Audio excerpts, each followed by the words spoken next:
First, it was Pence at the Mayo Clinic. Oh, I don't need a mask. I'm tested all the time. I want to thank these good people by looking them in the eye. Do you think the mask covers your eyes? The hell kind of mask have you been wearing? Well, none, probably. And that's kind of my point. But still, the flaws in that excuse are glaring.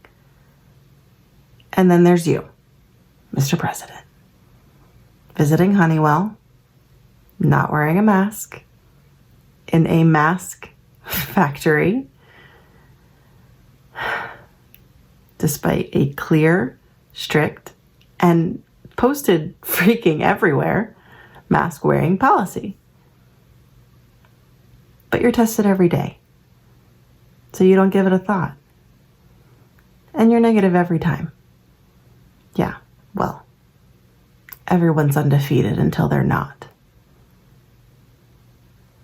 You're playing this down because you think it makes you look weak.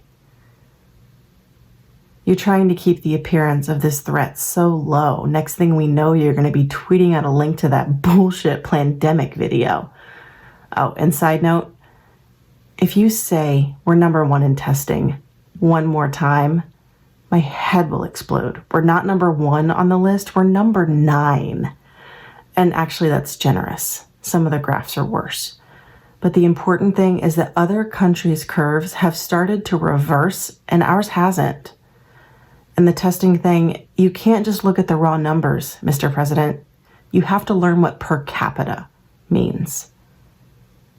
The dissemination of this weaponized misinformation is outrageous enough. But then you hit us with lines like, you don't want to bail out the states.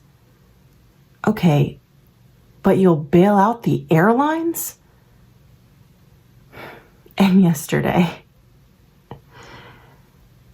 you told an Asian American reporter to go ask China when you didn't want to answer one of her questions. And when she tried to follow up, and her colleague did the same, you rage quit the briefing like my 4-year-old would after losing a game. I mean, honestly, it's hard to keep up sometimes with your lies and constant gaffes, and your demeanor is, as usual, ridiculous and completely laughable. But the situation is desperate. So it's hard to laugh about the fact that our leader is a pathetic wannabe despot.